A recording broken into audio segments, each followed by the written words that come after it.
Tonight, Port Pirie parents face court charged with criminal neglect over the treatment of their 4-month-old son. And a spectacular lightning show causes major power outages across the EP. This is Southern Cross News with Abby Donaldson. Good evening. A Port Pirie couple is fronted court charged with neglecting their baby son who was airlifted to the Women's and Children's Hospital fighting for his life. The Elizabeth Magistrates Court heard the little boy was very close to death and had horrific injuries, while his parents have been remanded in custody pending the outcome of a bail review. Dominic Beaton has more. Tragic circumstances led to a joint investigation by the Women and Children's Hospital, Child Protection Services and the South Australian Police Department, which resulted in the arrest of a 31-year-old man and 30-year-old woman from Port Pirie. They have been charged with criminal neglect after a 4-month-old infant was hospitalised at the Adelaide Women's and Children's Hospital on the 13th of September. The baby and 2 other children have been removed from their parents' custody by the Child Protection Department and SA Police, while the parents remain in police custody and today fronted the Elizabeth Magistrates Court via phone link. Health SA have said the baby boy underwent intensive medical treatment and is now being discharged from the hospital. Police are on the hunt for a man who jumped the dock and ran from the Broken Hill local court. Wayne Williams escaped custody during a hearing just after 2 o'clock yesterday afternoon, forcing 2 nearby schools into lockdown.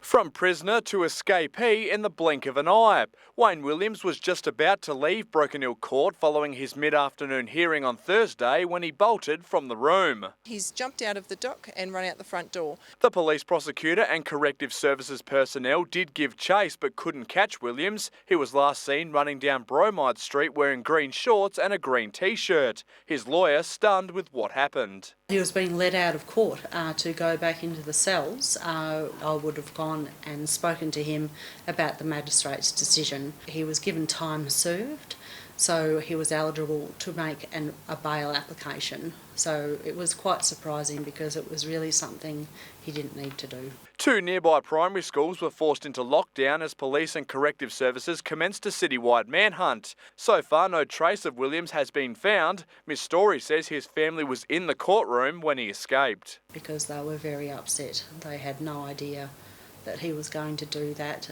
Officers are urging locals to not approach Williams if they spot him, but call police immediately. Patrick Royenke, Southern Cross News. We'd like to apologise for some misinformation with our report on Wallaroos Emergency Department last night. The ED won't be closing and will remain open. The only change is that local doctors from Kadina will no longer staff the hospital from mid-November, handing over the operations. It's important to know that locals can access the Wallaroo Emergency Department if required, and Moonta doctors withdrew from the ED last November, but the Moonta Doctors Clinic is still open. Well, more than 1,200 homes and businesses across the Eyre Peninsula woke up to no power this morning. It's a result of a giant band of storms moving through the state, with more than 200,000 lightning strikes being recorded. The high volume of small outages have been fast spread in areas including Elliston, Cow, Kyancutta and Copiague. Crews have worked throughout the day to restore power. The Federal Regional Services Minister is touring the Spencer Gulf, seeing firsthand the devastating effects of the dry conditions. Bridget McKenzie met with local councils in Cow to discuss the road to recovery for our local farmers. Parts of the EP are bracing themselves for a horror harvest after a long dry season. Today, Senator Bridget McKenzie toured affected areas and met with local councils feeling the economic effects. Ramsay has made it very, very clear to me that this area of South Australia has been incredibly drought affected. Really hard to watch. It's really hard to put up with in your house. It's really hard to walk out to the shed in the morning. She also spoke with councils about the $1 million assistance packages they've received, which need to be spent by the end of the financial year. Concerns were raised upcoming local elections may delay the spending of the money. However, Senator McKenzie says assistance will be made available to ensure it's spent on time. Able to come out, meet with local councils on the ground if required, but very happy to back up with telephone support. Cleve Deputy Deputy Mayor Chris Tarrant welcomed today's meeting, saying it was a great opportunity to meet with the Minister on issues needing urgent attention. Going through channels, often it doesn't get to where it needs to get, and if you start at the top and work down, well, maybe it'll get where it needs to be. John Hunt, Southern Cross News. The state government has accused the opposition of being mischievous after claims the contract for the proposed solar thermal plant in Port Augusta was at risk. It comes after the government announced it would review all energy contracts. This $650 million solar thermal plant in Port Augusta is expected to be the biggest of its kind in the world. The state opposition claims a review into energy contracts means the 150 megawatt project could face uncertainty. But the energy minister believes that's not the case. The opposition is just trying to cause a little bit of mischief. Just this week, the government engaged a contractor for just under $50,000 to look over the state's electricity contracts, both old and new, including the future 20-year deal with Solar Reserve. It really is not a particular focus on this particular project. However, the opposition says they're concerned the proposed interconnector between South Australia and New South Wales will jeopardise the solar plant's future, and that the state only has room for one or the other. When you build interconnectors, it displaces local generation and makes you more reliant on the place you connect to. But the Energy Minister insists the government has no plans to cut ties for the much anticipated project. We said from opposition it was a good idea. We said we would honour the contract. We want to honour the contract. Garth Burley, Southern Cross News. Still to come tonight, Port Augusta's Stirling North Primary unveils a new addition to the playground, and records smashed at the Lower Eyre Peninsula School Swimming Carnival. Could Port Lincoln be home to another big swimming star? Welcome back. Whyalla residents are being promised a simpler, more modern waste collection next year. Veolia and Council have toured the site of the new state-of-the-art waste management facility. The days of local landfill are being binned. From next year, this vacant piece of land in the Whyalla Industrial Estate will host a new waste transfer depot.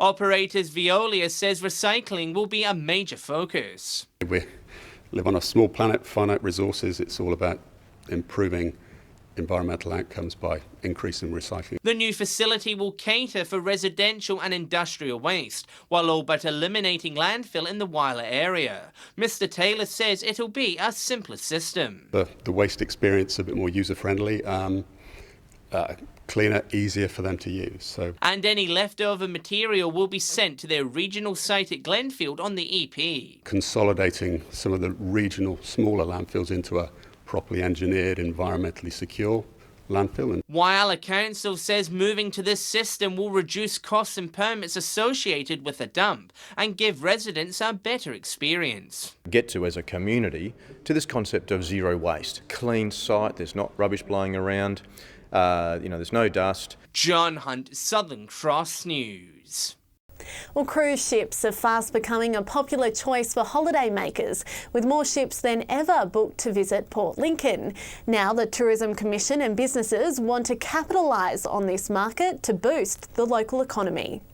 It's a multi-billion-dollar industry, and Port Lincoln is taking advantage of its slice of the pie in the booming market. It's really exciting for every business in Port Lincoln, not just the tourism-based one, but for everyone, because we've got thousands of people arriving each day. For cruise ship companies, Port Lincoln is fast becoming a popular destination. Consumers again are looking for new destinations, new locations, and cruise lines are looking to respond to that. Last year saw 9 cruises dock into port.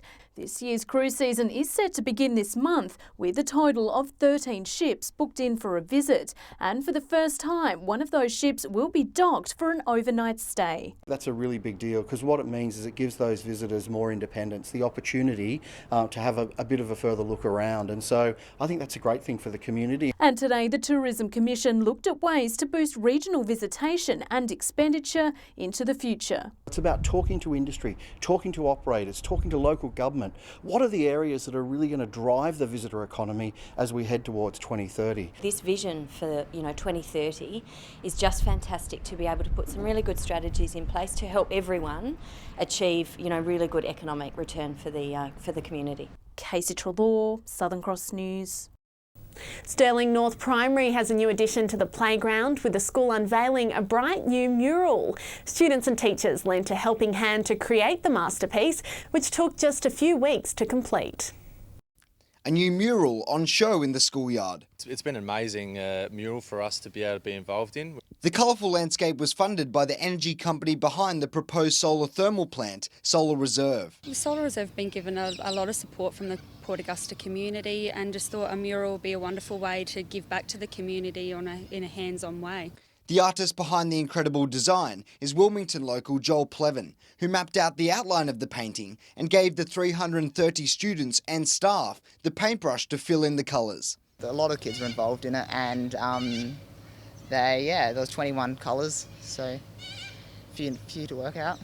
Opportunities like this are fantastic because they bring the school together to be able to do something as a one school project. The mural takes inspiration from a number of the region's renowned landmarks, as well as the future of the region, renewable energy. Principal Adam Wilson says it's important the students are aware of the growing industry around them. And I really want my students to know about the renewable energies in the local area, so they could be, one day, maybe, future employees of these businesses. Garth Burley, Southern Cross News. A section of a Broken Hill street which connects two busy tourist roads is finally set to be bitumised. The stretch of Brown Street in the city's north has been long overdue for sealing. However, residents will still have to wait a while. Do that obviously when you're sealing, particularly when you're sealing, the weather needs to be reasonably warm for the bitumen to take and set. But look, we'll try and we're going to work on October 2019, but if we can do that a bit quicker, we will. The street has recently seen an increase in traffic, with many tourists using it to go from the city's sculptures to Silverton. Broken Hill locals will cover Sturt Park in colour on Sunday for the city's annual Colour Run. The event is open to people of all ages, with all money raised going to Ronald McDonald House charities. Registrations open at 9 o'clock, with the run starting at 10. Organisers are expecting over 300 people to take part. The Lower Eyre Peninsula School Swimming Carnival has been known to produce Olympic gold medalists like Kyle Chalmers. And with several new records smashed in today's competition, Port Lincoln may be home to the next swimming star. It's the Swimming Carnival that's become renowned for uncovering the natural talent of Superfish Olympic gold medalist Kyle Chalmers. Chalmers is moving through, Chalmers is swimming well, the 18-year-old is going to get them! But look out, Kyle, there's a new superfish in your hometown. Today, 11-year-old Bryce Hammond smashed 3 of Kyle's old records, on top of the 3 records he broke last year. I felt alright and broke the record. Even shaving off 1 second from Kyle's 30-second record for the 50 free. The natural swimmer, however, is renowned for his speed in the butterfly. Bryce has done a wonderful job. He's only recently come back from Tasmania representing South Australia at the National School Sports Swimming Championships. And with possible sights set on the Commonwealth Games and Olympics, Bryce understands the task at hand. I've probably got to train a lot more times a week and probably move up to Adelaide to get better training. A further 112 swimmers from primary schools across the Eyre Peninsula competed in today's carnival to provide experience in competitive swimming. So much potential amongst these swimmers. They're so incredibly talented. Casey Trelaw, Southern Cross News. Well, stay with us after the break. We'll have cricket tips, and in the weather after some stormy, hot conditions, relief is on the way. I'll have your weekend forecast soon. Time now to check out what's happening in local cricket this weekend. Hello and welcome to round 4 of Port Pirie Cricket. This round starts with Solly North taking on Wandera at Memorial Oval on Saturday. Solly North are yet to lose a match at this venue and have taken on the new 42 over format like ducks to water. I'm tipping Solly North. At Port Oval on Saturday, it's props up against Southport. Southport are yet to win a game, and it looks like this young side could be in for a tough season. Props' only win came against Southport back in round 1, and they'll be looking for a repeat of that performance on Saturday. I'm tipping props. G'day and welcome to round 4 of Port Augusta Cricket Tips. This week we see West Augusta take on Central Stirling at Tinnery. Central Stirling are now starting to get their strongest side together. This should be a good match. I'm still going to lean towards West because the match's been playing on West's home ground. The other match sees South Augusta take on Corn at Edza. This could be another close match. I'm going to lean towards South Augusta to win this match because it's been playing here in Port Augusta. So here's my two winners, Westies and South Augusta. Undefeated North Whyalla take on Rapina Saturday at Memorial Oval. North Whyalla look to new captains Ryan Parker and David Miller to lead from the front, where Rapina will be looking for new recruit Nathan Van Ekeren to try and rip through the top order. My tip, Rapina in a close one. Sunday we'll see Premiers Central Whyalla face up against the winless South Whyalla at Memorial Oval. South Whyalla will be looking for more runs from their top order. My tip, Central Whyalla.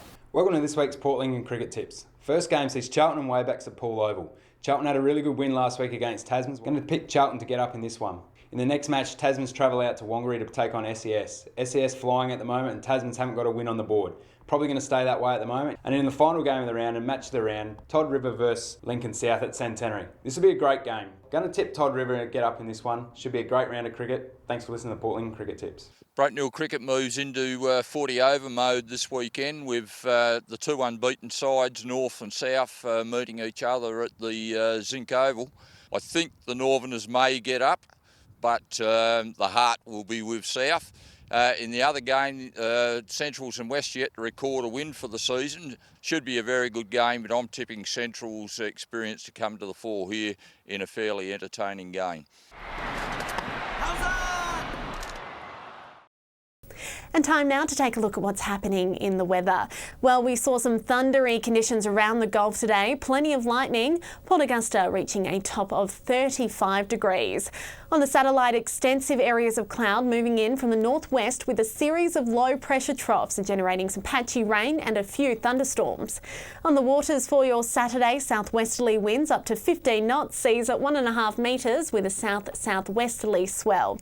Well, the good news is skies will clear and it will cool down for lovely conditions this weekend. Port Augusta fine and 26 tomorrow. It's warming up slightly on Sunday, a cloudy day forecast for all centres here. Cleve 27 the top, the chance of some possible storms to start the week in Cleve and Woodner, and a sprinkle of rain forecast for Tuesday. The mercury is set to rise again on Sunday here too. Whyalla cloudy and 28. Port Augusta could see the odd shower or two, 31 for Sunday. Again, another thundery change creeping in to start the week, and a mixed bag of weather on Tuesday. Whyalla cloudy and 22 the top. A different story here though, lovely spring conditions for the weekend and into next week. Port Pirie, Clare and Broken Hill could see some scattered showers on Sunday, and skies will clear and it will warm up again by Tuesday. Port Pirie 31 then. And that's all from the team this Friday. Thanks for your company. Have a great weekend. Good night.